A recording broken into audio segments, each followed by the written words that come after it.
आणि आता बातमी आहे पिशोर पोलिसांनी केलेल्या कारवाईची। दोन वेगवेगळ्या घटनेमध्ये पिशोर पोलिसांनी दुचाकी वाहन चोरांवर कारवाई केली आहे। त्यांच्यावर गुन्हा नोंदवून आरोपींना मुद्देमालासह ताब्यात देखील घेतले। पळशी खुर्द ते पळशी बुद्रुक रस्त्यावर उत्तम जाधव यांच्या ताब्यातून 7 लाख रुपयांची कार, 33,600 रुपये किमतीच्या देशी दारूच्या बाटल्या ताब्यात घेण्यात आल्या। तर दुसऱ्या घटनेत दुचाकी चोरीचा गुन्हा उघडकीस आला।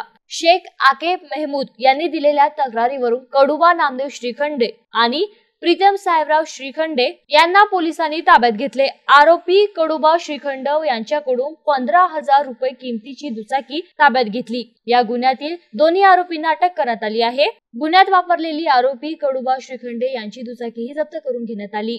या दोन्ही आरोपींना शुक्रवारी न्यायालयासमोर हजर करून जामीनवर सोडण्यात आले आहे। पोलीस स्टेशनचे सहाय्यक पोलीस निरीक्षक देवदास वाघमोडे, पोलीस उपनिरीक्षक सतीश बडे, बीट अंमलदार किरण गंडे, विलास सोनोने, सुनील भिवसने, साईनाथ गुगे, सोपान डकले, संजय लगड, अंसार पटेल, कौतिक सपकाळ यांनी कारवाई केली।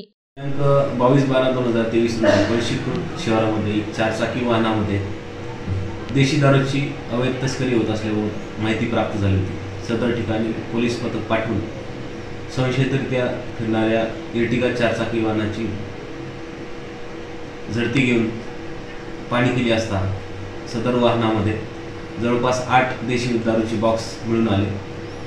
33,600 रुपयांचा देशी दारूचा मुद्देमाल आणि एर्टिगा वाहन 7 लाख रुपये असा एकूण 7,33,600 रुपयांचा मुद्देमाल जप्त करून आरोपीसह पोलीस स्टेशनला घेऊन येऊन त्याच्यावर कायदेशीर कारवाई करण्यात आलेली आहे।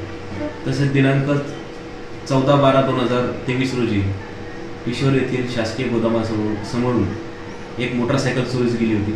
सदर ठिकाणी असलेले घटनास्थळावरील CCTV फुटेज आणि शहराबाहेर जाणारे आणि येणारे रस्त्यावरील CCTV फुटेज याची पाहणी करून सदर CCTV मध्ये दिसणाऱ्या संशयितांचा शोध घेण्यागावी 2 स्वतंत्र पथक नेमली होती।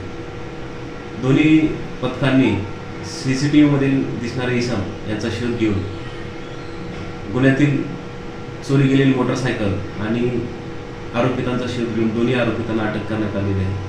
गुन्ह्यात चोरी गेलेली मोटरसायकल सुद्धा जप्त करण्यात आलेली आहे। मी आपल्या माध्यमातून पोलीस स्टेशन पिशोर हद्दीतील सर्व नागरिकांना सूचित करतो की कोणताही अनुचित प्रकार असेल तर तात्काळ 112 क्रमांकावर किंवा पोलीस स्टेशनच्या लँडलाईन क्रमांकावर किंवा माझ्या मोबाईल क्रमांकावर आपण संपर्क साधावा, जेणेकरून आपल्या सेवेत आम्ही तत्पर राहू। Devdas Torat, MC news, Nachanvel Kannada.